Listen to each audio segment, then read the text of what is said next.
Pessoal, rotina de estudos. Quando eu tentei estudar para a prova da Petrobras, eu tive muita dificuldade, né? Fazia um ano e meio que estava formado, eu não sabia se eu passasse, eu ia entrar na Petrobras, porque eu estava num bom emprego, né? Isso me ajudou porque eu fiz a prova bem tranquilo e tal, né? Espero que muitos de vocês também possam fazer a prova com a mesma tranquilidade que eu fiz, né? Mas, independente de estarem trabalhando ou não no emprego dos sonhos de vocês, enfim, né? Mas eu, da minha maneira, eu pensei, não, vou juntar o material que eu tenho, né? Vou juntar o material que eu tenho e vou estudar. Então, eu tinha, sei lá, quantas semanas, 8 semanas para estudar, não me lembro. Aí eu até fiz um calendário, ó, na primeira semana eu vou estudar português e inglês, que é para matar logo né, e para o cargo que eu estava concorrendo, o conhecimento básico era português e inglês, né?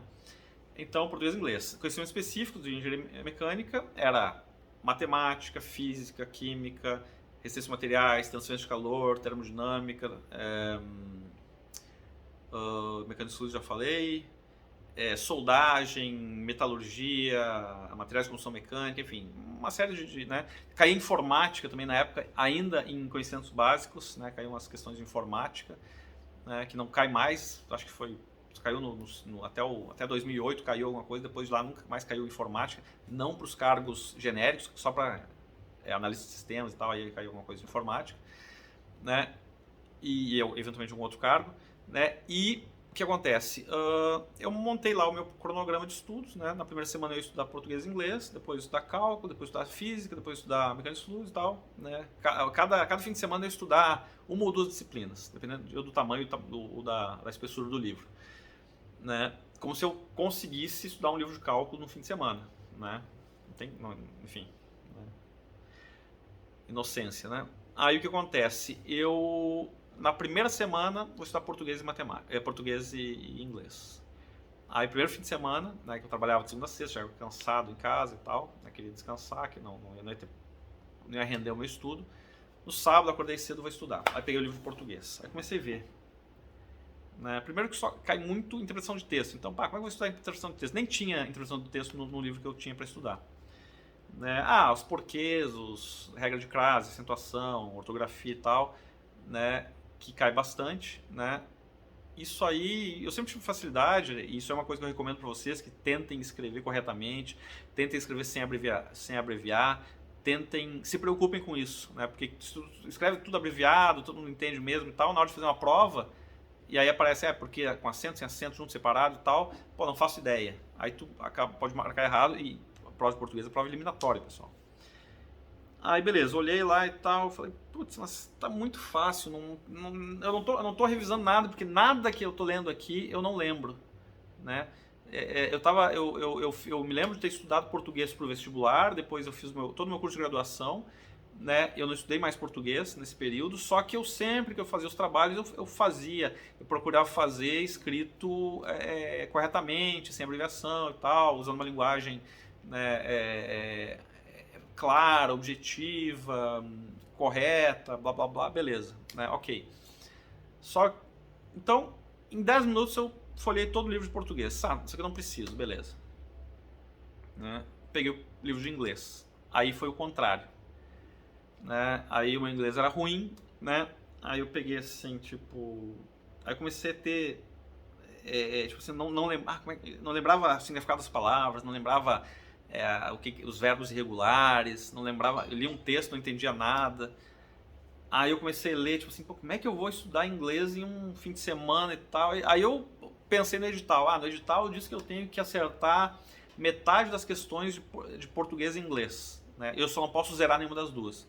Aí eu pensei, se eu acertar 80% da prova de português, que eu acho que eu consigo, e se eu acertar pelo menos 20% das questões de inglês, né, na soma eu vou ter, né, 80 mais 20, eu vou ter 100% de uma prova, só que as duas provas não me lembro se tinha o mesmo número de questões, né? Acho até que não, mas se eu acertar... Então, tipo assim, bastava que eu acertasse o mínimo lá de inglês, né? Ou seja, se eu chutasse tudo na letra C, por exemplo, eu ia acertar pelo menos duas lá, ou seja, ia ser o suficiente para não zerar a prova ia ser o suficiente para fazer mais do que o mínimo e tal. Então fiz uma conta meio que de cabeça e, beleza. Aí quando eu vi, não tinha passado 1 hora do meu fim de semana que eu tinha dedicado para estudar português e inglês, e eu já tinha matado as 2 disciplinas. Falei, pô, olha só como está rendendo o meu tempo, né? Então deixa eu aproveitar, pegar a matéria da semana que vem, né? Que ia começar com cálculo. Eu peguei o livro de cálculo, né? Aí eu comecei a folhear, aí eu não sabia nem por onde começar. Aí começou a dar dor de cabeça, comecei a ficar nervoso, estava acontecendo uma coisa, vou tomar uma água ali. Aí voltei, comecei a tentar estudar, não sei o que e tal, peguei um papel, comecei a riscar, fazer alguns gráficos lá para tentar lembrar dos conteúdos lá e tal, que não são tão complicados, mas que eu estava tentando entrar no detalhe, que é o jeito totalmente errado de estudar. Aí eu disse, não, já não está rendendo, tá? Eu já esquentei minha cabeça aqui com inglês, né? Então, e já que eu estou adiantado no cronograma, eu vou fazer o seguinte, hoje eu matei português e inglês, eu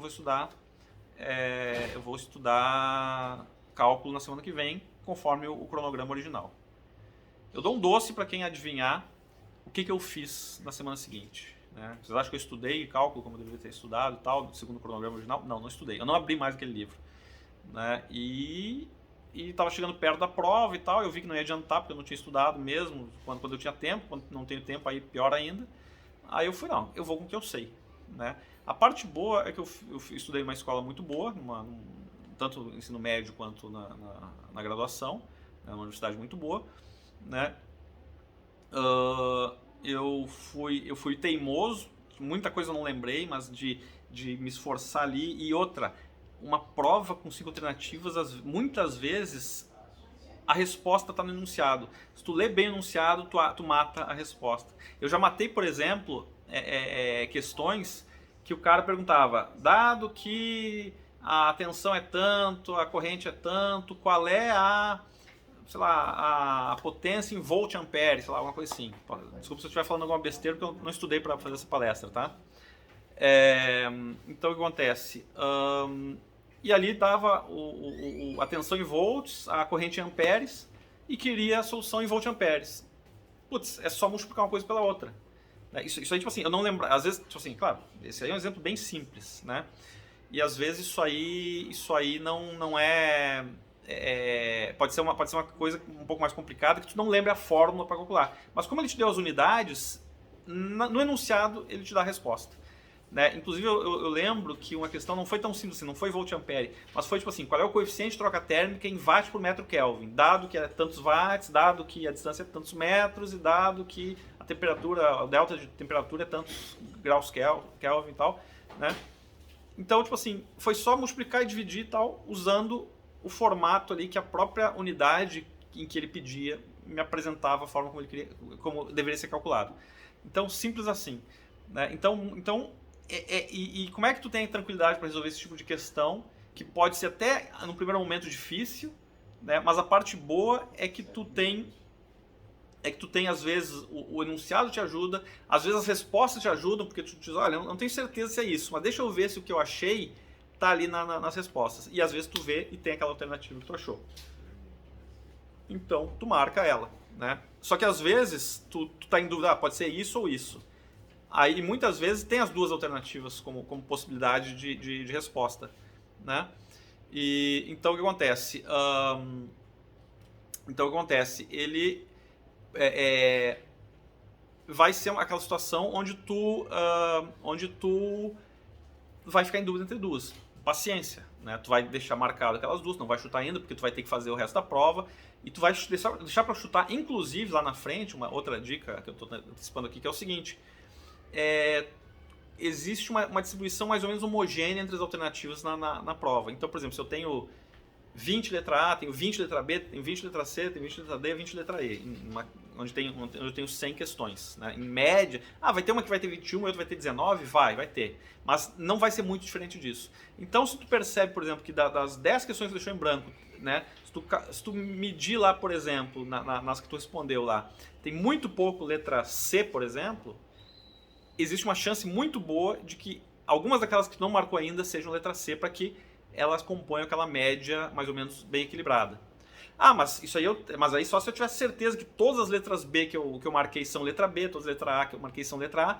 Mesmo assim, mesmo que não seja, né, vai ter trocado às vezes um B pelo um A, um D pelo um E e tal, mas tipo assim, ainda assim, se tu teve pouca letra C, existe uma chance, né? E eu tô falando de estatística, eu tô falando de uma coisa que pode aumentar um pouco a tua chance ou não, né? Eu não estou cravando, eu não estou dizendo, não, é garantido. Não, a gente aqui está trabalhando com possibilidades, com probabilidades, né? E com aumento de chance, né? Então, na dúvida, se eu tenho dúvida, eu uso um critério lá que aumenta a minha chance. De fato, ela vai dar certo para 80% dos casos, né? Ah, mas será que eu vou ser um dos 20% que não deu certo? Pode ser, tá? Mas é aquela história, né? Se tu tem um universo de 80% de pessoas e um universo de 20% de pessoas, a chance de vocês individualmente, né, estar em um desses grupos, a chance maior é de estar no grupo maior, né? Claro, se eu pegar cada uma das pessoas, né, é que nem aquela história, né? Tipo assim, qual é a chance de acertar na loteria? Ah, é muito baixa, mas se eu pegar toda a população brasileira, vai ter, e eu sei que tem um ganhador, então uma daquelas pessoas naquele universo ali fez o improvável, né? Então, né, só que nesse caso o improvável, né, a parte boa, né, comparando com uma loteria, é que o improvável, né, é o que nos prejudica. E o provável, já que eu estou trazendo a probabilidade para o meu lado, né, é que o resultado, né, que eu busco de maior probabilidade é uma coisa que me beneficia, né? Não sei se ficou muito claro e tal, mas isso aí talvez fique mais claro mais para frente. Eventualmente a gente pode até responder algumas dúvidas, assim, né? E vocês podem discutir entre si ou vocês podem fazer grupos de estudo, né, com colegas de trabalho, né? Eu tinha até falado, por exemplo, entre pessoas que estão assistindo o vídeo aqui, que talvez nem se conhecem no primeiro momento, né? Mas também vocês podem conhecer outras pessoas pessoalmente, assim, com quem vocês se relacionam, né, que possam também estar estudando para esse concurso. E, eventualmente, vocês, né, assistem esse vídeo aí, discutem e tal, e tirem o melhor proveito dele possível, né? Que é isso que a gente ambiciona aqui, fazendo essa apresentação. Então tá, muito obrigado aí, mais uma vez aí pela oportunidade. Eu vou parar por hoje as gravações, mas não deixem aí de curtir aí, compartilhar, se inscrever aí no nosso canal aí, que a gente está criando agora, e até a próxima.